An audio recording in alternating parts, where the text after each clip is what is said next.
Hello friend, welcome back to again this video. I hope everyone is having a good time. आज हम UK PCS prelims के लिए और जो भी स्टेट के एग्जाम होता है जिसको यूके ट्रिपल एससी कंडक्ट कराती है, आजकल इकोनॉमी जो है उसका वेट धीरे धीरे और बढ़ रहा है। लाइक इकोनॉमी के क्वेश्चन जो है एग्जाम में डायरेक्टली पूछे आ रहे हैं, तो उसी को ध्यान में रखते हुए बेस्ड ऑन पीवाईक्यू, मैं बार बार पीवाईक्यू इसलिए बोलता हूँ क्योंकि पीवाईक्यू से हमें 10 पता चलता है फर्स्ट थिंग, एंड पीवाईक्यू से हमें वो टॉपिक्स पता चलते हैं जो बार बार एग्जाम में पूछे आते हैं। लाइक कोई रैंडमली ऐसी टॉपिक नहीं पूछाते हैं। तो पीवाईक्यू जो है किसी भी एग्जाम के लिए बेस्ट थीम होती है हमें एग्जाम के पैटर्न को पकड़ने के लिए। तो that's why PYQ is more important than any mock test और जो भी हम इधर उधर से टेस्ट सीरीज अगर लगाते हैं। ठीक है, तो लेट्स डू इट। तो आज हम एक जो टॉपिक है वो बहुत ही इंपॉर्टेंट टॉपिक है और हर बार उससे कहीं ना कहीं क्वेश्चन हमें देखने को मिलता है और डायरेक्टली देखने को मिलता है।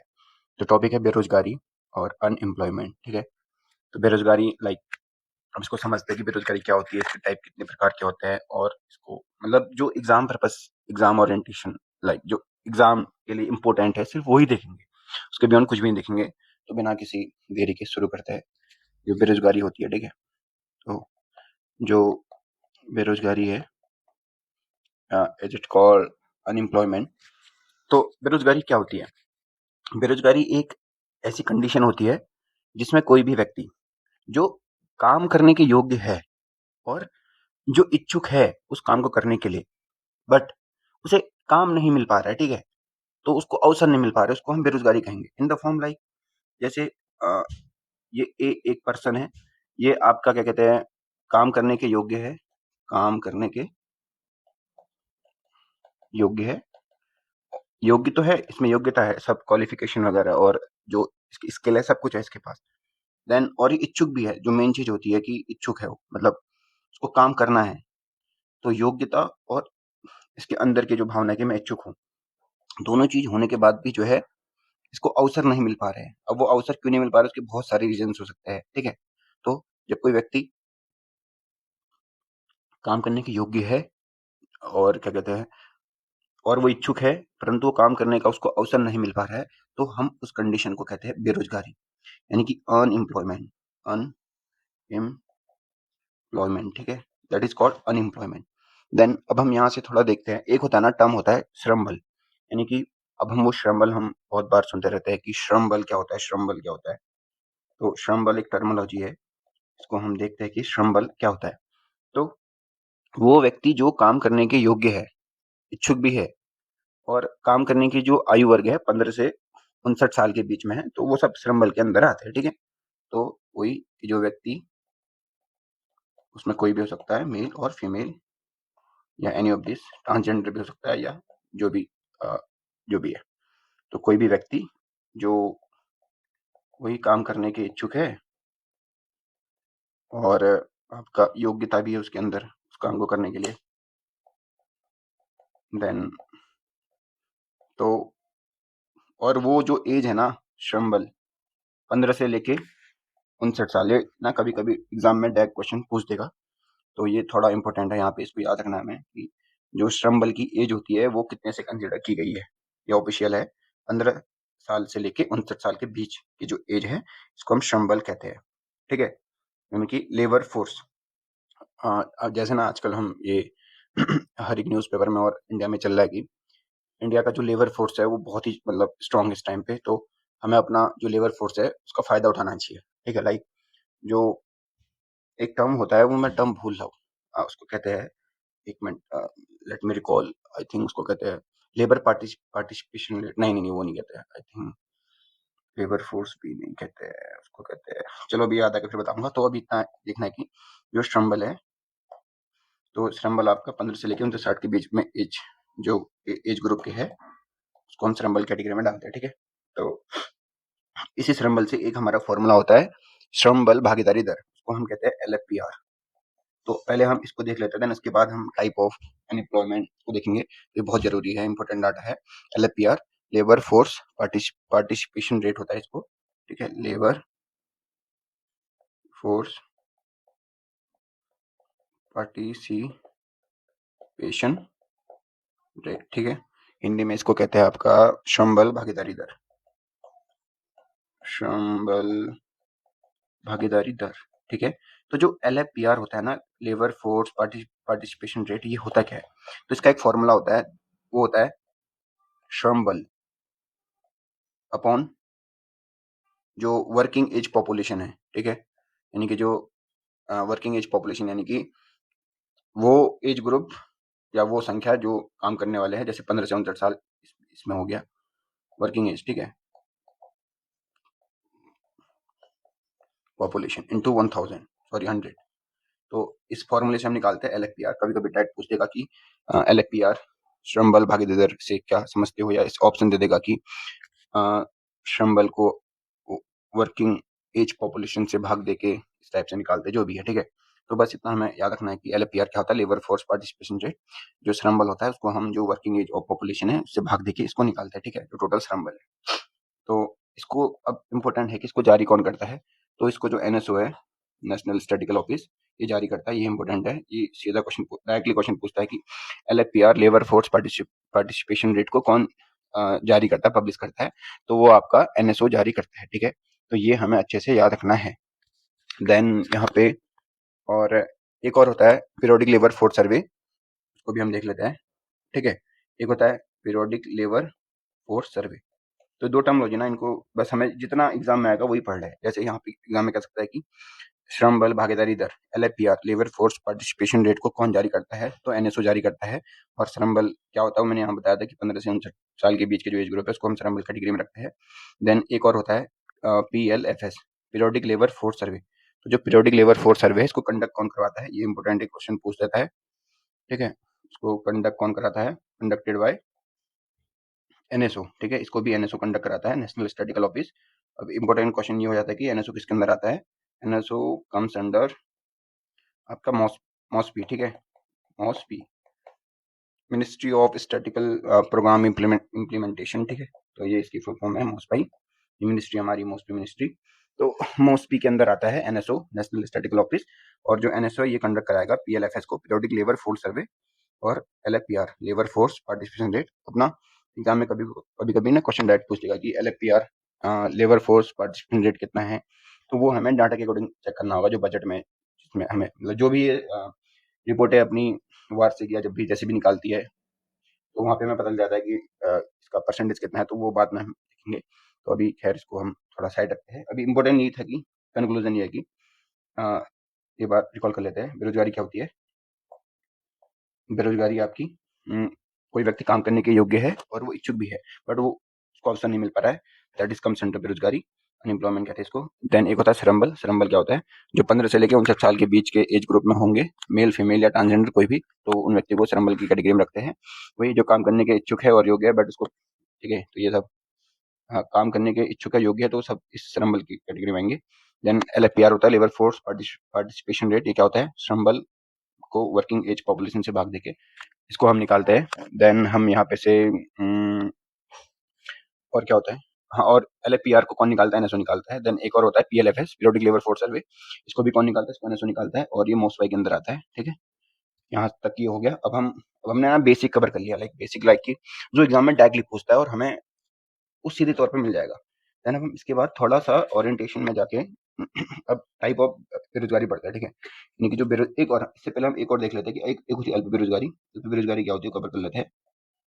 अल्प बेरोजगारी, ठीक है, इज कॉल्ड अंडर एम्प्लॉयमेंट, इसको अंडर एम्प्लॉयमेंट कहते हैं, ठीक है। तो ये अल्प बेरोजगारी होगी, इसको हम अल्प अंडर एम्प्लॉयमेंट कहते हैं। अब ये क्या होता है, जब कोई व्यक्ति अपनी शिक्षा, अपनी योग्यता से कम स्तर के रोजगार में सम्मिलित होता है।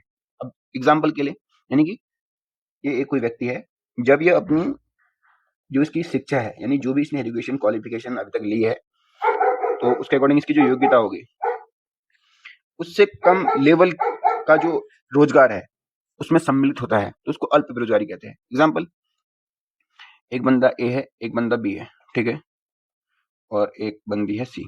ये IITian है और ये इसने MBBS करा है, MBBS, और इसने आपका क्या करा है, ये आपका BCA करा है इसने, ठीक है। अब जो IITian है, लेट्स से कि एक ट्रेंड है कि इसकी सैलरी मंथली 10 लाख है, ठीक है, एज्यूम कर लिया। MBBS की सैलरी 15 लाख है मंथली, एंड BCA वाली की सैलरी 5 लाख है। ठीक है। बट अब इस IITian को यहाँ पे सपोज करो 1 लाख मिल रही है, तो ये बस एक एज्यूम करवा रहा हूँ, ठीक है। और इसको मिल रही है, इसको भी 1 लाख मिल रही है, हाँ। और 5 लाख वाले को इसको 20,000 मिल रही है। तो सीन क्या है कि जो इसकी योग्यता है, जो इसकी क्वालिफिकेशन है, उस क्वालिफिकेशन के अकॉर्डिंग ना इसको उतना सैलरी नहीं मिल पा रही है। तो यानी कि ये उस रोजगार की तलाश में है जहाँ पे इसकी स्किल के बेस पे उसको सैलरी मिले, इसकी योग्यता के बेस पे सैलरी मिले, बट नहीं मिल पा रही है, यानी उससे कम है। या ऐसी जगह जॉब कर रहा है जहाँ पे सेटिस्फेक्शन लेवल भी नहीं है इसका, ठीक है। मतलब ये सब चीजें कंसिडर करती है, तो that is comes under under employment. यानी कि जब कोई व्यक्ति अपनी शिक्षा से, योग्यता से कम स्तर के रोजगार में सम्मिलित होता है। सपोज करो एक बंदा है, वो लाइक कोई भी है, ठीक है, बंदा बंदी, तो उसने आपका BSc करा है, ओके, अज्यूम। बट अभी वो क्या कहते हैं, अब BSc करा तो सिंपल सी बात है कि थोड़ी बहुत वो ना, उसके बाद उसने मास्टर करा, MSc करा, देन उसके बाद सपोज करो PhD भी कर लिया, ठीक है, जो भी है, फिर उसके बाद MPhil भी कर लिया, जो भी है, मतलब कर दिया उसने अच्छा खासी डिग्री, बहुत बहुत सारी चीजें हैं। बट इन द लास्ट वो एक शॉपकीपर बन रहा है। तो अब देख रहे हैं ना हम यहाँ से कहाँ वो शिफ्ट हो गया। तो शिक्षा योग्यता से कम स्तर के रोजगार में सम्मिलित होता है, तो फिर उसको हम अंडर एम्प्लॉयमेंट कहते हैं। तो ये हो गया अंडर एम्प्लॉयमेंट, ये भी कवर कर लिया, ज्यादा कुछ टफ था नहीं। देन इसके बाद जो इम्पोर्टेंट है, यहाँ से क्वेश्चन ज्यादा पूछे जाते हैं कि बेरोजगारी के प्रकार, बेरोजगारी के प्रकार, ठीक है, टाइप ऑफ बेरोजगारी। तो टाइप ऑफ बेरोजगारी में क्या होता है, तो पहले हम देख लेते हैं कितने प्रकार की बेरोजगारी होती है। एक होती है प्रच्छन्न बेरोजगारी, प्रच्छन्न बेरोजगारी, ठीक है। तो जो प्रच्छन्न बेरोजगारी है, इसको डिसगाइज्ड अनएम्प्लॉयमेंट भी कहते हैं, या फिर इसको आपका हिडन एम्प्लॉयमेंट भी कहते हैं। तो यहाँ पे लिख देते हैं डिसगाइज्ड या हिडन, ठीक है, अनएम्प्लॉयमेंट, ओके। देन इसके बाद जो होता है वो आपका होता है ओपन अनएम्प्लॉयमेंट, ये हो गया प्रच्छन्न फर्स्ट। देन सेकंड खुली बेरोजगारी, इतना इंपॉर्टेंट है नहीं है, खुली बेरोजगारी, ठीक है, दूसरा वाला तो इतना इंपॉर्टेंट है नहीं। देन उसके बाद आता है संरचनात्मक बेरोजगारी, ये बहुत इंपॉर्टेंट है, संरचनात्मक बेरोजगारी, इसको स्ट्रक्चरल कहते हैं, अनएम्प्लॉयमेंट, ठीक है। देन उसके बाद आता है आपका मौसमी बेरोजगारी, जिसको हम सीजनल कहते हैं, मौसमी बेरोजगारी, इसको हम कहते हैं सीजनल, ठीक है। देन ये 4 हो गए। उसके बाद एक होता है चक्रीय बेरोजगारी, ठीक है, फिफ्थ चक्रीय चक्रीय बेरोजगारी, तो इसको हम साइक्लिक कहते हैं, साइक्लिकल अनएम्प्लॉयमेंट, ओके। देन इसके बाद एक होती है फ्रिक्शनल एम्प्लॉयमेंट, यानी कि प्रतिरोधात्मक, यानी कि जो फ्रिक्शन यानी कि प्रतिरोध करवाती है, यानी कि रोकती है, फ्रिक्शनल, ठीक है, फ्रिक्शन समझ लो, फ्रिक्शन करना, फ्रिक्शन लगवाना, तो इसको हम कहेंगे प्रतिरोध। देन ये हो गया। देन इसके बाद एक शैक्षणिक बेरोजगारी होती है, तकनीकी बेरोजगारी होती है, शैक्षणिक, और देन एक और होती है तकनीकी। तो अब इसको हम समझते हैं जल्दी से शॉर्ट पे, तो ये शैक्षणिक तकनीक, ठीक है, तो एक बार देख लेते हैं। एक होती प्रच्छन्न बेरोजगारी, एक होती खुली बेरोजगारी, एक होती संरचनात्मक, एक होती मौसमी, एक होती चक्रीय, एक होती फ्रिक्शनल यानी प्रतिरोधात्मक, एक होती शैक्षणिक, एक होती तकनीकी। तो उसमें से इंपॉर्टेंट क्या है जो हमें पढ़ना है, वो हमें पढ़ना है फर्स्ट थिंग, सॉरी, सबसे पहले हमें पढ़ना है ये प्रच्छन्न बेरोजगारी, डिस्कस्ड अनएम्प्लॉयमेंट क्या होता है। देन उसके बाद स्ट्रक्चरल संरचनात्मक बेरोजगारी पढ़नी है जो बहुत इंपॉर्टेंट है। देन मौसमी, डायरेक्ट एग्जाम में पूछते हैं इन तीनों के बारे में। देन चक्रीय भी बहुत इंपॉर्टेंट है, साइक्लिक, देन फ्रिक्शनल भी बहुत इंपॉर्टेंट है। तो उसके बाद ये शैक्षणिक तकनीकी इंपॉर्टेंट है नहीं। तो ये 1 2 3 4 5, ये 5 ना बहुत इंपॉर्टेंट है, प्रच्छन्न, संरचनात्मक, मौसमी, चक्रीय और फ्रिक्शनल, ठीक है। तो हम सबसे पहले हम देखते हैं यहाँ पे प्रच्छन्न बेरोजगारी क्या होती है, यानी कि हिडन अनएम्प्लॉयमेंट या डिसगाइज्ड अनएम्प्लॉयमेंट क्या होती है। तो सॉरी, तो इसको सबसे पहले प्रच्छन्न बेरोजगारी को ही देखते हैं। तो अब प्रच्छन्न बेरोजगारी क्या होती है, ठीक है, हमें ये समझना है। तो नाम में पता चल रहा है कि डिसगाइज्ड अनएम्प्लॉयमेंट या हिडन यानी कि जो छुपी हुई है। तो डेफिनेशन अकॉर्डिंग कैसे समझे, चलो ऐसे समझ लेते हैं कि मतलब एक ऐसी कंडीशन है लाइक जिसमें क्या होता है कि कोई भी काम है, ठीक है, तो उसमें आवश्यकता से अधिक व्यक्ति काम कर रहे हैं। जैसे एग्जांपल के लिए ये एक मेरी शॉप है, इसमें ये मेरी एक किसकी शॉप है, एक कॉफ़ी की शॉप है, ठीक है? एक कॉफ़ी की शॉप है, ठीक है? तो इस कॉफ़ी की शॉप में क्या है कि मैंने यहाँ पे आपके 5 एम्प्लॉयी रखे हैं। मेरे 5 एम्प्लॉयी है, एक कॉफ़ी की शॉप है मेरी, 5 एम्प्लॉयी है। बट मेरी शॉप ज़्यादा बड़ी नहीं है, लाइक छोटी-सी शॉप है, तो यहाँ पे जो लोग हैं, वो 2 लोग की ज़रूरत थी, लेकिन मैंने 5 लोग रखे। तो अब सेंस ऑफ ह्यूमर ये है कि यार 2 लोग की ज़रूरत है, जो काम 2 लोग कर सकते हैं, वो काम 5 लोग कर रहे हैं। तो यानी कि जो प्रोडक्टिविटी है, वो यहाँ पे कहीं न कहीं देखी आ रहेगी। और यानी कि 3 लोग खाली भी वहाँ पे बैठे पड़े हैं, यानी कि वो लगे पड़े हैं काम में। जो काम 2 लोग कर सकते हैं, वो उस काम को करीब 5 लोग कर रहे हैं। तो हिडन एम्प्लॉयमेंट है यहाँ पे, ठीक है? तो उस हिसाब से फिर यहाँ पे सैलरी भी सबको कम देनी पड़ेगी, ठीक है? तो वो स्थिति जिसमें, यानी कि ऐसी कंडीशन जिसमें किसी काम में आवश्यकता से अधिक व्यक्ति काम में लगे पड़े हैं, ठीक है? आवश्यकता से अधिक लोग काम कर रहे हैं उसको। जैसे खेत मान लिया, उसमें 10 लोग काम करते हैं, लेकिन 20 लोग काम करने में लग गए हैं। आवश्यकता से 10 लोग की, लेकिन काम कर रहे हैं 20 लोग, ठीक है? ये देख रहे हो यहाँ पे 10 लोग थे, लेकिन 20 लोग काम कर रहे हैं। तो वो 10 लोग जो है ना, वो हिडन है, यानी कि वो छुपे हुए लोग हैं। तो वो स्थिति जिसमें किसी काम में आवश्यकता से अधिक लोग काम करते हैं, उसको हम परछन्न या डिस्गाइज्ड या हिडन अनएम्प्लॉयमेंट कहते हैं। तो अब इस कंडीशन में क्या होगा कि जो यहाँ पे मार्जिनल प्रोडक्टिविटी है, यानी कि जो सीमांत उत्पाद है, 0 होगा। यानी कि प्रोडक्टिविटी क्या है? 0, ठीक है? तो दैट्स व्हाई कि इससे ना जो प्रोडक्शन होगा, उत्पादन होगा, उसमें कोई प्रभाव नहीं पड़ता है। तो एग्जाम के लिए इंपॉर्टेंट क्या है कि पर्सनल बेरोजगारी क्या होती है? ऐसी बेरोजगारी जहाँ पे आवश्यकता से अधिक लोग किसी काम को करने में लगे पड़े हैं, जहाँ पे उनकी जरूरत नहीं थी। 2 लोग की जरूरत है, लेकिन 5 लोग काम कर रहे हैं, तो दैट इज कॉल्ड आपका प्रच्छन्न बेरोजगारी, ठीक है? तो जो मेन है वो इंपॉर्टेंट क्या आएगा कि क्वेश्चन में ये है कि प्रच्छन्न बेरोजगारी अधिकतर कहाँ पे देखी जाती है? कृषि क्षेत्र में। तो कृषि क्षेत्र में हमें प्रच्छन्न बेरोजगारी ज्यादा देखी जाती है। जैसे इंडिया में देख लो कि लाइक 2 लोग खेत में काम कर सकते हैं, लेकिन पूरी फैमिली काम करती है, ठीक है? तो ये मोस्टली ना जो अल्प विकसित देश है, अल्प विकसित, यानी कि जो अंडर डेवलप्ड कंट्री है, ठीक है? अल्प विकसित देश, वहाँ पे ज्यादातर देखी जाती है। तो सीधे पूछ देगा कि पहले तो पर्सनल बेरोजगारी क्या होती है, ये जिस टाइप से भी घुमाएगा आपको ऑप्शन में, समझ गए ना क्या होता है कि आसपास से दिख लोग किसी काम को कर रहे हैं, तो जरूरत नहीं है उन लोग की, तो पर्सनल बेरोजगारी होगी या डिस्गाइज्ड अनएम्प्लॉयमेंट। और ये हमें कहाँ दिखी जाती है अधिकतर? कृषि क्षेत्र में। और ये कहाँ होती है? अल्प विकसित देशों में, ठीक है? देन इसके बाद जो खुली बेरोजगारी है, तो ओपन अनएम्प्लॉयमेंट, इसको भी रहने दो, इंपॉर्टेंट है नहीं है।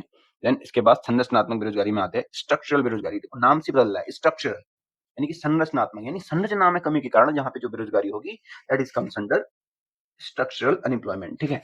यानी कि ऐसी इकोनॉमी, यानी कि ऐसी अर्थव्यवस्था जहाँ पे संरचना में त्रुटि, त्रुटि मतलब कि कोई जो भी मतलब अभी देखते हैं त्रुटि मतलब लाइक कैसे डिफाइन करें, यानी कुछ कमी है, ठीक है?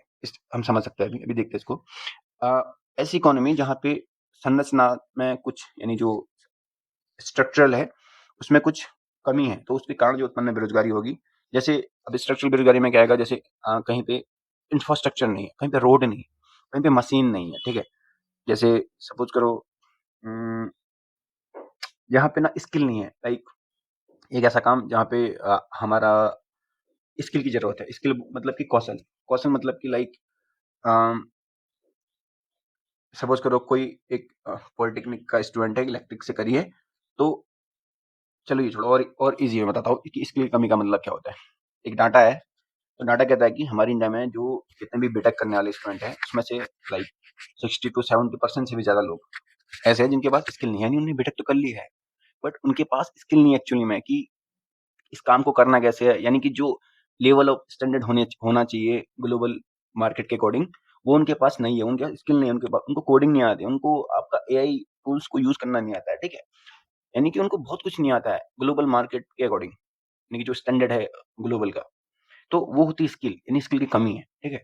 जैसे सपोज करो एक मैकेनिक है, एक आपका हार्ड मैकेनिक है, लाइक उसको सब कुछ आ रहा है, ठीक है? उसको पता है कि कोई अगर गाड़ी आएगी उसको कैसे करना है, कितना टाइम लगेगा, ये सब।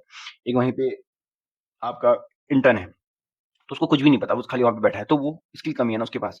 तो जो फर्स्ट वाला है, वो उसके पास पूरी स्किल है, तो वही हो गया आपकी स्किल की कमी, ठीक है? तो हम किसी भी सेक्टर में यूज कर सकते हैं।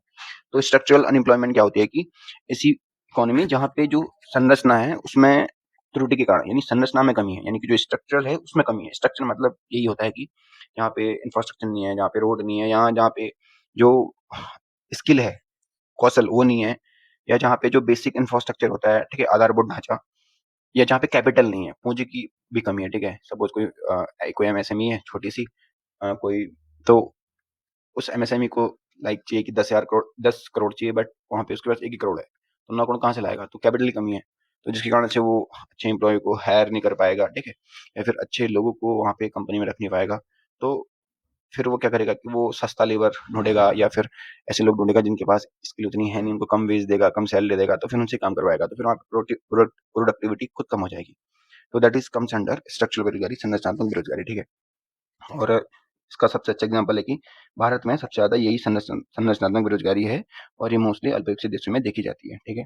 तो भारत में सबसे ज़्यादा क्या है? संरचनात्मक बेरोज़गारी। तो कोई भी डाटा उठाना, उसमें सब पता चल जाएगा कि स्ट्रक्चरल बेरोज़गारी में इंडिया की कंडीशंस क्या है, ठीक है? मेनली फॉर हम जो भी ये आपके जो इंजीनियर हैं, इनके लिए यूज़ करते हैं कि लाइक इनके पास ग्लोबल स्टैंडर्ड के अकॉर्डिंग उतना स्किल है नहीं, तो इसलिए हम जो टेक्नोलॉजी सेक्टर इसमें पीछे होते आ रहे हैं, ठीक है? देन उसके बाद नेक्स्ट हम देखते हैं जो इम्पोर्टेंट है, मौसमी बेरोजगारी, ठीक है? सीजनल अनएम्प्लॉयमेंट क्या होती है, ठीक है? ये भी बहुत इंपॉर्टेंट है। तो मौसम में परिवर्तन के कारण होती है, ठीक है? लाइक जैसे कैसे देख सकते हैं इसको हम, जैसे ओके, ठीक है, सीजनल। तो देखिए, ठीक है, एग्जाम्पल के लिए जब आपका बारिश होती है, तो बारिश के टाइम में क्या होगा कि जो आपका अनऑर्गेनाइज सेक्टर है, ठीक है, जिसपे हम मान लेते हैं कि जो लेबर लोग हैं, लेबर, तो वो मोस्टली क्या करते हैं, लोग कंस्ट्रक्शन साइट पे काम करते हैं, ठीक है, अधिकतर, या फिर मतलब किसी भी ऐसी जगह काम करेंगे जो उतना रजिस्टर नहीं है, ठीक है, जैसे किसी ने घर में काम कर लिया, कहीं रोड में काम चल रहा है, ये सब। तो सपोज करो बारिश होगी और ये मानसून का सीजन है, तो ये सब काम उस टाइम बंद हो जाता है। तो अब जो ये लेबर इंसान है, ये उस टाइम पे क्या करेगा? ये कहीं ऐसी जगह शिफ्ट होने की सोचेगा जो काम बारिश से प्रभावित नहीं होता है, ओके? या फिर ऐसा मान लो यहाँ पे धान की खेती हो रही है या गेहूं की खेती हो रही है, तो जिस समय धान गेहूं को तोड़ा आता है, ठीक है, खेतों से पक जाता है, तो उसको फिर हम काटते हैं, तो उस टाइम पे लेबर की जरूरत पड़ती है। देन उसके बाद ये लेबर कहाँ जाएगा? उसके पास क्या कुछ काम नहीं रहता है, ठीक है, तो इधर उधर भटकता रहता है। तो इसको हम थोड़ा ना ऐसे समझ सकते हैं कि मौसमी बेरोजगारी यानी कि जो सीजनल टाइप की होती है, कभी कुछ कर लो कभी कुछ कर लो, एक जगह फिक्स नहीं होती है। तो ये मोस्टली कहाँ देखी जाती है? दो सेक्टर होते हैं, ठीक है, एक आपका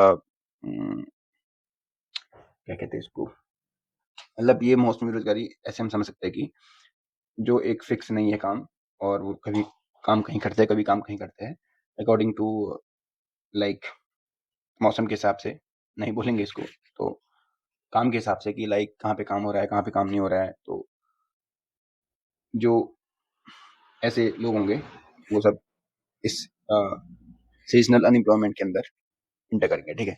तो ये मोस्टली भी कहाँ देखी जाती है कि अल्प विकसित देशों में देखी जाती है, और जो एग्रीकल्चर है, कृषि में अधिकतर देखी जाती है, ठीक है, और अल्प विकसित देशों में, ठीक है। तो ये इंडिया में भी मौसमी बेरोजगारी अच्छी खासी होती है, यानी कि बहुत अधिक होती है। और आपका जो नेक्स्ट है चक्रीय बेरोजगारी, ये भी इंपॉर्टेंट है, इसको देख लेते हैं। चक्रीय बेरोजगारी आखिर होती क्या है? यानी कि चक्रीय बेरोजगारी को समझने के लिए हम कैसे करेंगे कि लाइक एक एग्जांपल लेते हैं, ठीक है, पहले एक डेफिनेशन देख लेते हैं कि चक्रीय बेरोजगारी को क्या हम कैसे डिफाइन कर सकते हैं। यानी कि कोई एक ऐसा व्यापार है जो जिसमें क्या है कि अ, कोई भी मतलब व्यापार है, उस एक एग्जांपल है, ठीक है, ये एक हमारा व्यापार है, ठीक है, जैसे हमारा एक इसका व्यापार मान लेते हैं ऑयल का, ठीक है। तो ये ऑयल हम कहाँ से लेते हैं? ईरान से, सपोज करो ये अपना इंडिया है, तो यहाँ से ऑयल आया इंडिया में, फिर इंडिया में जो ये ऑयल आएगा, ये फिर यहाँ से रिफाइनरी में जाएगा, ठीक है, रिफाइनरी में अब ये रिफाइन होगा, ठीक है। तो इसमें से क्या क्या बहुत कुछ बनता है, जैसे इसमें से आपका पेट्रोल बनेगा, डीजल बनेगा, केरोसिन ऑयल बनेगा, या फिर इसमें से जो भी आपका बाई प्रोडक्ट होते हैं, ठीक है, बाई प्रोडक्ट, तो वो बाई प्रोडक्ट निकलेगा। उस बाई प्रोडक्ट का यूज हम बहुत जगह करते हैं, लाइक मेडिसिन में करते हैं, हम जो कॉस्मेटिक इंडस्ट्री है उसमें करते हैं, उसमें आपका क्रीम वगैरह हो गया, लोशन वगैरह हो गया, सन क्रीम हो गया, इन सब में हम इसका यूज करते हैं, ठीक है। तो यहाँ से जो बाई प्रोडक्ट निकलता है उसमें उसका यूज हम और भी मतलब बहुत जगह करते हैं। तो ये हो गया, ईरान से हम क्रूड ऑयल लाया, फिर हम इंडिया में लाए, इंडिया से हम रिफाइन करा, फिर रिफाइन में से जब हम अ, ये बाई प्रोडक्ट निकला, ठीक है, देन फिर इसको हम बाई प्रोडक्ट को यहाँ से हम कहाँ ले जाएंगे? यहाँ से हम ले जाएंगे मार्केट में, फिर मार्केट में बिकेगा। तो पूरी साइकिल है एक, ठीक है, तो पूरी साइकिल है। तो होता क्या है कि जब आपका और यहाँ पे ना आप मार्केट में गए तो मार्केट से फिर कहाँ जाएगा, ये आपका कंज्यूमर के पास जाएगा, ठीक है। डायरेक्ट जो भी शॉपकीपर है वो बेच के कंज्यूमर के पास जाएगा। अब जो कंज्यूमर है, अगर उसकी जेब गर्म होगी, उसके पास पैसा होगा तो डिमांड और करेगा। अगर उसके पास पैसा नहीं होगा तो डिमांड नहीं करेगा। सिंपल सी बात है कि जब कंज्यूमर आपका डिमांड करेगा, यानी कि डिमांड ज़्यादा है, तो जब कंज्यूमर की डिमांड ज़्यादा है तो मार्केट वाले बोलेंगे अपने ऊपर, जहाँ से वो प्रोडक्ट ला रहे कि और पैदा करो कंपनी वालों से कि इसको और बनाओ। देन फिर ये रिफाइनरी यहाँ से हम फिर और ज़्यादा क्रूड ऑयल मंगाएंगे, क्योंकि हमें ना डिमांड चाहिए, हमें डिमांड को देखनी है। जितनी डिमांड होगी उतना प्रोडक्ट यहाँ से आपका प्रोडक्शन ज़्यादा होगा। बट अब डिमांड ही नहीं तो प्रोडक्शन कैसे होगा, ठीक है। अगर डिमांड नहीं है, अगर जो कंज्यूमर है वो खरीद ही नहीं रहा है, तो प्रोडक्शन कम हो जाएगा, ठीक है। तो प्रोडक्शन कम होगा तो फिर इसका कोई मतलब रह नहीं आता है। तो जो चगरी बेरोजगारी है वो ऐसे काम करते हैं। अब वो समझाऊंगा क्या होता है, ठीक है। तो इसमें क्या होता है कि जो मांग होती है, डिमांड, उसमें कमी की कहानी देखी जाती है। तो यह आर्थिक मंदी के समय उत्पन्न होती है। तो मेनली जो चक्रीय बेरोजगारी है ये किस टाइम पे देखी जाती है हमें, आर्थिक मंदी, ठीक है। तो जो आर्थिक मंदी है उस टाइम पे चक्रीय बेरोजगारी हमें ज्यादातर देखने को दिखी जाती है। और एक इम्पोर्टेंट है कि चक्रीय बेरोजगारी कहाँ पे दिखी जाती है, अधिकतर विकसित देशों में। विकसित देशों में जो डेवलप कंट्री है वहाँ पे चक्रीय बेरोजगारी देखी जाती है, ठीक है। सीधा क्वेश्चन पूछ लेगा कि अधिकतर कहाँ पे देखी जाती है, तो जो डेवलप कंट्री है वहाँ पे। तो इस प्रकार से हमने चक्रीय बेरोजगारी को देखा, जो साइक्लिक अनएम्प्लॉयमेंट होती है, ठीक है, विकसित देशों में देखी जाती है और आर्थिक मंदी के समय अधिकतर होती है। और चक्रीय बेरोजगारी काम कैसे करती है, ये पूरी डिपेंड करती है आपकी मांग पर, ठीक है। अगर मांग में कमी है तो ये कम हो जाएगा, अगर डिमांड ज़्यादा है तो ये बढ़ जाएगी। और अधिकतर जैसे ना 1930 में ग्रेट डिप्रेशन हुआ था, और ऐसी 2008 में भी आपका जब इकोनॉमिक क्राइसिस आया था, ऐसी 1970 के टाइम में भी आपका जब क्राइसिस आया था, ठीक है। तो इस टाइम पे ना ये सब इकोनॉमी आपकी, लोगों के पास पैसा नहीं होता है तो फिर डिमांड नहीं होती है, डिमांड नहीं होगी तो जैसे ऐसे भी समझ सकते हैं कि ये ए एक बंदा है और एक कंपनी है। जब ए की डिमांड ज़्यादा होगी, डिमांड करे कंपनी से, तो कंपनी तभी तो यहाँ से इसका माल ज़्यादा पहुँचाएगी ना, गुड्स। जब इसकी डिमांड ही कम होगी तो फिर ये गुड्स किसको बेचेगा भाई, तो फिर ये जो अपना प्रोडक्शन है उसको भी कम कर देगा। तो इस प्रकार से हम इसको समझ सकते हैं। नॉट ज़्यादा वो नहीं है, इतना ही था। देन इसके आता है फ्रिक्शनल। तो प्रतिरोधात्मक बेरोजगारी क्या होती है, इसको समझते हैं कि ये एक अस्थायी बेरोजगारी है, जो एक श्रमिक एक काम या नौकरी से दूसरी नौकरी मिलने के समय अवधि के बीच में होती है, ठीक है। लाइक फ्रिक्शनल, वैसे नाम से पता है कि फ्रिक्शन, यानी कि फ्रिक्शन लग गया, रुकावट। ये ए है और ये कंपनी एक्स है, ये कंपनी वाई है। तो पहले इस जो ए है वो एक एक्स कंपनी में काम करता है, देन इसने इस कंपनी को छोड़ दिया, देन फिर वाई कंपनी में जाएगा। तो जब ये इसमें काम करता है, जब इसने जॉब छोड़ी, लेफ्ट करी, और ये वाई कंपनी में जब ये हायर होगा, जब दोबारा जाएगा, तो इसके बीच का जो टाइम है, वैसा तो है नहीं कि एक्स कंपनी में छोड़ी अगले दिन से वहाँ चले जाएगा। वो काम ढूंढेगा पहले कहाँ पे उसके अकॉर्डिंग, उसकी वेज के अकॉर्डिंग, उसके सैलरी के अकॉर्डिंग सेटिस्फेक्शन है नहीं है, उसको काम मिल रहा है नहीं मिल रहा है। तो एक काम से दूसरी, मतलब एक नौकरी से दूसरी नौकरी के जो मिलने की जो समय अवधि है, उसके जो बीच का टाइम पीरियड है, वो आपका फ्रिक्शनल अनएम्प्लॉयमेंट के अंदर आता है। और ये भी अधिकतर ना डेवलप कंट्री में देखा जाता है, ठीक है। तो जो विकसित देश है उन पे ये फ्रिक्शनल बेरोजगारी अधिकतर देखी जाती है, ठीक है। तो बहुत सरल था ये फ्रिक्शनल बेरोजगारी, यानी कि एक काम छोड़ा दूसरे काम, जैसे सपोज करो विकसित देश है तो ऑब्वियसली उनकी जो पर कैपिटा इनकम बहुत ज़्यादा होगी, ठीक है। माइक्रोसॉफ्ट में काम करता है, उसको एप्पल में जाना है, तो माइक्रोसॉफ्ट में काम करने एप्पल में जाएगा, तो उसके बीच का जो टाइम है, सपोज करो 1 महीना हो गया, 1 मंथ, तो उसमें काम ढूँढेगा वो पहले ही। पहले यहाँ पे अपनी एप्लीकेशन लगाएगा, बहुत सारा कुछ होता है। तो इस टाइम पीरियड को आपका कहते हैं फ्रिक्शनल एम्प्लॉयमेंट, ठीक है। अधिकतर कहाँ दिखी जाती है, विकसित देशों में। देन उसके बाद हमने देखा था कि इंपॉर्टेंट नहीं है, फिर भी देख लेते हैं, शैक्षणिक बेरोजगारी क्या होती है। यानी कि जिसमें शैक्षिक और प्रशिक्षित व्यक्ति को रोजगार नहीं मिलती है, ठीक है। यानी कि वो एजुकेट है बट वो नौकरी नहीं मिल पा रही, ठीक है, तो शैक्षणिक बेरोजगारी होगी। देन तकनीकी बेरोजगारी क्या होती है कि यहाँ पे क्या होता है कि जो पूंजी प्रधान तकनीकी, यानी कि यहाँ पे कैपिटल लेड इकोनॉमी जो होती है, कैपिटल लेड जो टेक्नोलॉजी होती है, या जो मशीनीकरण है उसके कारण उत्पन्न होती है, ठीक है। यानी कि तकनीकी बेरोजगारी में क्या होगा कि जैसे आजकल देख लेते हैं मार्केट में एआई आ गया, ठीक है। अब एआई आ गया है तो एआई ना बहुत लोग की जॉब खा रहा है, लिटरली ये जो बहुत लोग की जॉब खा रहा है। इसलिए इतने सारी जो आपके ये क्या कहते हैं, जो कंपनी है वहाँ पे ले ऑफ हो रहा है, ठीक है? ये ले ऑफ क्यों हो रहा है? यानी कि छँटनी क्यों हो रही है? ये छँटनी इसलिए हो रही है क्योंकि एआई उस काम को कर दे रहा है। एग्ज़ाम्पल के लिए सपोज़ करो ये आपका कोई एक रेस्टोरेंट है, ठीक है? तो यहाँ पे इस रेस्टोरेंट में क्या होता है कि एक बिलिंग वाला बंदा होता है, ठीक है? वो बिलिंग कर रहा है। बट अब क्या हो रहा है कि लाइक पहले हम कैश इकट्ठा करते थे, एक जो बिलिंग वाला कैश लेगा फिर कैश देगा। तो सपोज़ करो अब आजकल टेक्नोलॉजी इतनी सुपर फास्ट हो गई कि सब लोग आपका यूपीआई का यूज़ करते हैं। तो हम यहाँ पे क्या कर दे रहे हैं, यहाँ पे हम अपना एक बॉक्स रख दे रहे हैं यूपीआई वाला, तो जो भी आएगा पेमेंट कर देगा। उसमें आवाज़ जोर से आती है कि सब सुन लेते हैं। तो ये भी एक प्रकार से एआई का यूज़ है। तो ये एक प्रकार से ना टेक्नोलॉजी ने इस जॉब को खा दी। टेक्नोलॉजी तो जॉब खा ली ना ये वाली। देन ऐसी बहुत सारी और हो सकती है, लाइक जैसे क्या कहते हैं मशीनरी वाला, जैसे कि एक कंपनी है वहाँ पे एक लेबर है, वो किसी काम को लाइक एक पेटी उठा रहा है, यहाँ से दूसरी जगह रख रहा है। तो अब आजकल ऐसे-ऐसे रोबोट आ चुके हैं कि जो इस पेटी को उठा के यहाँ रख दे रहे हैं। तो एआई के टूल्स के थ्रू ये काम ये भी खा गया, ठीक है? देन आजकल जो आपके बीपीओ सेक्टर है, ठीक है? तो उसमें क्या होता है कि या जो कॉलिंग सेक्टर होता है, तो यहाँ पे से जो कस्टमर केयर वाले होते हैं कि कोई बात कर रहा है, तो फिर इसका हमें आंसर देना होता है। तो यहाँ पे भी एक बंदा काम जॉब करता है। तो अब आजकल एआई टूल आ रहे हैं, तो वो कस्टमर का कॉल पिक करते हैं और उनके अकॉर्डिंग आंसर बात करते हैं। तो यहाँ से भी जॉब है खा रहा है, ठीक है? तो बहुत सारे ऐसे जॉब है, अभी तो छोटे लेवल में बताया, जो बड़े-बड़े लेवल में आपका ले ऑफ हो रहा है वहाँ पे। जैसे माइक्रोसॉफ्ट, ठीक है? इन्फोसिस यहाँ पे। तो वहाँ पे सब ये हाई स्किल की कमी के कारण इतने सारे ले ऑफ हो रहे हैं या बहुत सारे रीज़न्स हैं। तो ये आपका टेक्नोलॉजिकल अनएम्प्लॉयमेंट आ जाएगा। ये आज के टाइम में बहुत इम्पोर्टेंट है कि जो एआई सबकी जॉब खा रहा है, ठीक है? तो अभी तक हमने क्या देखा? उम, एक और हम एक और चीज़ छूट गई है, तो उसको हम ऐसे ही ऊपर-ऊपर से देख लेते हैं। एक होती है कीनसियन अनएम्प्लॉयमेंट, ठीक है? क्या कहते हैं? अ, कीन अरे! पेन क्यों चल रहा है? एक minute. I am sorry. Okay, अब सही चल रहा है। तो एक होता है कीनसियन बेरोज़गारी, कीईवाईएनईएसआईएन, कीनसियन, ठीक है? कीनसियन।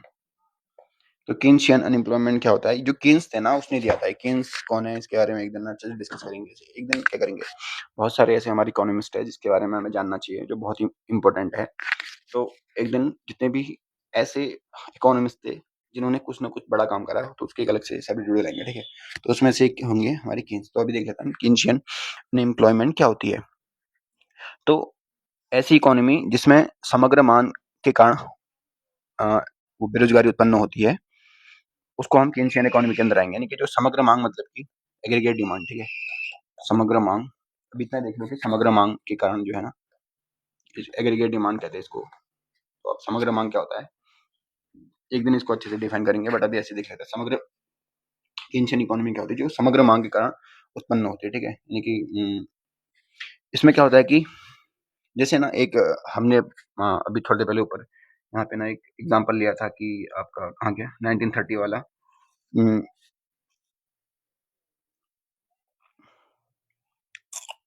कहाँ गया? ये 1930, ठीक है? 1930 में आपका एक ग्रेट डिप्रेशन करके एक इकोनॉमी क्राइसिस हुआ था। तो इसमें क्या हुआ था कि लाइक जो ये अधिकतर ना विकसित देशों में हुआ था, ठीक है? यानी कि माँग खत्म हो गई थी, माँग ही नहीं थी। जब माँग नहीं होगी तो फिर भाई प्रोडक्शन कैसे होगा? तो जब प्रोडक्शन नहीं होगा तो फिर मतलब पहली बात तो माँग डिमांड होनी चाहिए ना, डिमांड ही नहीं है तो प्रोडक्शन कैसे होगा? कंपनी अपना प्रोडक्शन किसके लिए करेगी? खाली वो स्टोर भरने के लिए थोड़ी ना प्रोडक्शन करेगी। तो मेन वही था कि माँग डिमांड के कारण होता है, ठीक है? तो इसमें भी ऐसा होता है कि जो माँग है उसके कारण उत्पन्न होती है, माँग नहीं होगी तो आपकी अ, अगर माँग नहीं है, ठीक है? और ईज़ी वे में समझते हैं इसको, जब समझ ही रहे तो, जब डिमांड नहीं है तो कंपनी प्रोडक्शन नहीं करेगी ना। जब कंपनी प्रोडक्शन नहीं करेगी तो जो यहाँ पे काम करते हैं लोग बाग, आप 1000 2000 लोग काम कर रहे हैं, तो ये क्या प्रोडक्शन करेंगे? तो कंपनी इनको निकालेगी ना, तुम जाओ करके, तुम्हारी ज़रूरत नहीं है क्योंकि प्रोडक्शन नहीं है। जब प्रोडक्शन नहीं है तो कंपनी इनको निकालेगी, जो भी यहाँ पे एम्प्लॉयी है कि जाओ, यहाँ पे काम नहीं है। तो यहाँ पे बेरोज़गारी बढ़ी ना, तो बेरोज़गारी बढ़ेगी। यानी कि जब डिमांड होगी तो प्रोडक्शन ज़्यादा होगा तो जो यहाँ पे काम करने वाले लोग हैं, उनको और ज़्यादा हायर किया जाएगा, आओ। काम करो, बहुत सारे लोगों को जॉब दी जाएगी। लेकिन जब प्रोडक्शन कम होगा, जब डिमांड कम होगी तो प्रोडक्शन कम होगा तो यहाँ पे जो लोग काम करते हैं उनको निकाला जाएगा। तो ये सब पूरा एक प्रकार से साइकिल के अंदर डिफाइन होता है, ठीक है। तो इसको भी हम केन्सियन अनएम्प्लॉयमेंट के अंदर रखेंगे। तो इसको हम केन्सियन अनएम्प्लॉयमेंट कहते हैं। ये केन्स ने दिया था और मांग कम होने पर होती है मेनली ये, वही डिमांड कम होने पर, और ये विकसित देशों में देखी जाती है, ठीक है। तो एक बार इसको हम रिकैप कर लेते हैं बहुत जल्दी से। तो ये हमारा कंप्लीट हो गया। आज हमने क्या देखा, बेरोजगारी क्या होती है, ठीक है। कोई व्यक्ति योग्य है, इच्छुक है, काम करना चाहता है तो, और लेकिन उसको अवसर नहीं मिल पा रहा, दैट इज कम्स अंडर बेरोजगारी, अनएम्प्लॉयमेंट कहते हैं। देन एक हमने टर्म देखा श्रम बल क्या होता है, कि जो 15 से 59 साल के बीच के एज ग्रुप वाले होते हैं, जो आपके इच्छुक है और योग्य है, तो उसको हम श्रम बल कहेंगे, ठीक है। देन एक होता है एलएपीआर, लेबर फोर्स पार्टिसिपेशन रेट, श्रम बल भागीदारी दर। तो श्रम बल को हम अगर जो वर्किंग एज पॉपुलेशन है उससे भाग देंगे तो एलएपीआर निकल जाता है। और श्रम बल को कौन जारी करता है, ये आपका एनएसओ जारी करता है। एक होता है PLFS, periodic labour force survey, इसको कंडक्ट कौन कराता है, इसको कंडक्ट कराता है एनएसओ, जो कि मोस्पाई के अंदर आता है। देन उसके बाद हमने बोला कि जो एक होता है अल्प बेरोजगारी। तो अल्प बेरोजगारी क्या है, वो हमने देख ली थी कि एक बंदा ए है, एक बंदा बी है, एक बंदा सी है, तो इनको इनकी शिक्षा और योग्यता के अकॉर्डिंग कम काम मिल रहा है, या सेटिस्फेक्शन वाला काम नहीं मिल पा रहा है जो इनको चाहिए, तो दैट इज कम्स अंडर अल्प बेरोजगारी। देन हमने बोला कि बेरोजगारी के प्रकार, एक होता है पर्सन बेरोजगारी। तो पर्सन बेरोजगारी हमने देख ली थी, ठीक है, यानी कि जो अधिकतर कृषि क्षेत्र में देखी जाती है और अल्प विकसित देशों में होती है। तो जहाँ पे 2 लोग काम करने चाहिए, वहाँ पे 5 लोग काम कर रहे हैं, तो इसको हिडन एम्प्लॉयमेंट भी कहते हैं। तो पर्सनल बेरोजगारी होगी। देन इसके बाद खुली बेरोजगारी, लीव इट। देन संरचनात्मक बेरोजगारी, जो स्ट्रक्चरल अनएम्प्लॉयमेंट होती है, तो भारत में अधिकतर देखी जाती है या अल्प विकसित देशों में। तो जहाँ पे संरचना में जो कमी के कारण, ठीक है, संरचना में कमी क्या होगा, कैपिटल यानी कि पैसे की कमी के कारण हो जाएगा, या फिर इंफ्रास्ट्रक्चर ऐसा होगा कि वहाँ पे तैयारी नहीं होगा, यानी बहुत कुछ डिफाइन करता है, संरचना के कारण होता है। जो एक होता है मौसम बेरोजगारी, जो सीजनल होती है, इंडिया में देखा जाता है, कृषि सेक्टर में अधिकतर मौसम बेरोजगारी देखी जाती है, ये मौसम के अकॉर्डिंग, ठीक है, जैसे बारिश का मौसम हो गया, ठीक है, या फिर मतलब अकॉर्डिंग टू अकॉर्डिंग, अभी हमने अच्छे से डिफाइन करा था, बस ऊपर से ऐसे देख रहे हैं। देन चक्रीय बेरोजगारी हमने देख लिया। साइक्लिक बेरोजगारी क्या होती है, साइक्लिक बेरोजगारी ये भी आर्थिक मंदी विकसित देशों में, आर्थिक मंदी के टाइम होती है, विकसित देशों में देखी जाती है। एग्जाम्पल दिया था 1930, 2008 और 1970 के आसपास हुआ था। वही डिमांड डिमांड कम ज्यादा होने के कारण ये सब देखी जाती है, ठीक है। देन फ्रिक्शनल बेरोजगारी क्या होती है, अभी हमने देख लिया था, फ्रिक्शन के कारण, यानी कि फ्रिक्शन के कारण होता है। फ्रिक्शन यानी कि लाइक कोई ए कंपनी में काम करता है, उसको बी कंपनी में वहां से छोड़ देगा, फिर दूसरी कंपनी में काम करने जाएगा, तो उस बीच में जो उसकी बेरोजगारी है, ए से लेके बी के जाने के बीच में जो वो रेस्ट करता है, दैट इज कॉल्ड फ्रिक्शनल, यानी कि प्रतिरोधात्मक शैक्षणिक बेरोजगारी हमने देख लिया था। तकनीकी बेरोजगारी हम अच्छे समझ गए थे। ये है कि जो आजकल एआई सेक्टर में, एआई के आने से जो आपकी जॉब जा रही है, या फिर टेक्नोलॉजी के कारण जो जॉब जा रही है। देन उसके बाद हमने लास्ट में डिफाइन करा था कि केन्सियन बेरोजगारी क्या होती है। जो मेन था मांग के कारण, ठीक है, समग्र मांग, एग्रीगेट डिमांड। तो जब मांग ही नहीं होगी तो फिर डिमांड नहीं होगा, मतलब मांग नहीं होगी तो प्रोडक्शन नहीं होगा, प्रोडक्शन नहीं होगा तो फिर जो लेबर है उनको निकाला जाएगा, तो उसके कारण होता है। तो थैंक्स फॉर वॉचिंग दिस। तो ये था आज का, और इससे बाहर कुछ नहीं आएगा। तो बेरोजगारी हमने अच्छे से कंप्लीट कर ली। देन नेक्स्ट वीडियो में हम देखेंगे कि बेरोजगारी से संबंधित और हम